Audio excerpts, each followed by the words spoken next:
ಪಾಕಿಸ್ತಾನಕ್ಕೆ ಭಾರತ ರಾಜತಾಂತ್ರಿಕ ಮರ್ಮಾಘಾತವನ್ನು ಕೊಡುವಂತಹ ನಿಟ್ಟಿನಲ್ಲಿ ದಿಟ್ಟ ಹೆಜ್ಜೆಯನ್ನು ಇಟ್ಟಿದೆ. ಅದರಲ್ಲೂ ಪ್ರಮುಖವಾಗಿ ಅವರಿಗೆ ಜೀವ ಜಲವಾಗಿದ್ದಂತಹ ಸಿಂಧೂ ನದಿ ನೀರನ್ನು ಹರಿಯದಂತೆ ಪ್ಲಾನ್ ಮಾಡಲಾಗಿದೆ. ಈಗಾಗಲೇ ನಿಲ್ಲಿಸಿದ್ದಾರೆ ನೀರನ್ನು, ಡ್ಯಾಮಲ್ಲಿ ನೀರು ಹರಿತಾ ಇದ್ದುದನ್ನು ನಿಲ್ಲಿಸಿದ್ದಾರೆ. ನಿನ್ನೆ ನಡೆದ ಸಭೆಯಲ್ಲಿ ಅಮಿತ್ ಶಾ ಸೂಚನೆಯನ್ನು ಕೊಟ್ಟಿದ್ದಾರೆ.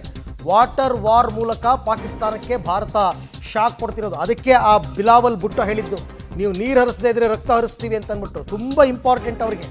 3 ಅಂಶಗಳ ಪ್ಲಾನ್ ರೂಪಿಸಿದೆ ಭಾರತ. ಭಾರತದ ವಾಟರ್ ವಾರ್ಗೆ ಪಾಕ್ ವಿಲ ಒದ್ದಾಡಬೇಕು.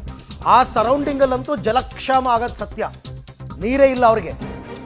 ನಮ್ಮ ಜಾಗ, ನಮ್ಮ ಡ್ಯಾಮು, ನಾವು ನೀರು ಕೊಡಲ್ಲ, ಅಷ್ಟೇ, ಮುಗಿದೋಯ್ತು. ಬಟ್ ಇದು ಫಸ್ಟ್ ಟೈಮ್ ತೊಗೊಂಡಿರ್ತಕ್ಕಂಥ ನಿರ್ಧಾರ. 1960ರಲ್ಲಿ ವಿಶ್ವಸಂಸ್ಥೆ ಮಧ್ಯಸ್ಥಿಕೆಯಲ್ಲಿ ನಡೆದಂತಹ ಒಪ್ಪಂದದಲ್ಲಿ ಆಗಿತ್ತು ನೀರು ಕೊಡಬೇಕು ಅಂತ. ಈಗ ನೋಡಿ, ಇಲ್ಲಿ ನೋಡ್ತಾ ಇದ್ದೀರಲ್ಲ, ಸ್ಟಾಪ್ ಮಾಡಿದ್ದಾರೆ ಎಲ್ಲ ಗೇಟ್ಗಳನ್ನು. ಆದರೆ ಇದು ತಾತ್ಕಾಲಿಕ ಕ್ರಮ.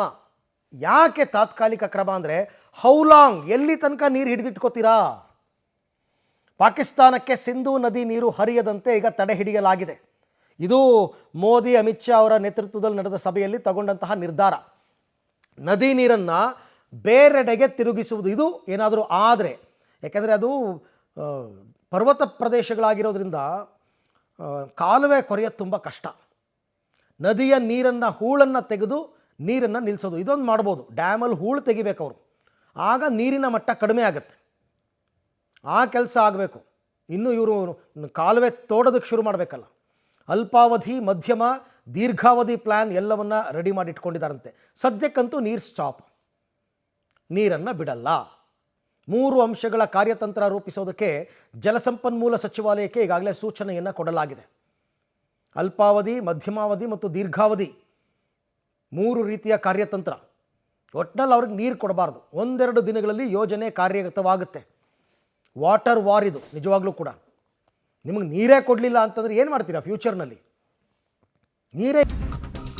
ಸಿಂಧೂ ನದಿ ವಿಚಾರದಲ್ಲಿ ಭಾರತ ಪಾಕ್ ಮಧ್ಯೆ ವಾರ್ ನಡೀತಾ ಇದೆ. ಈಗ ಮಾತಿನ ಚಕಮಕಿ. ಸಿಂಧೂ ನದಿ ನೀರನ್ನು ತಡೆಯೋದಕ್ಕೆ ಭಾರತ ಮುಂದಾಗಿದೆ ಒಂದು ಕಡೆ.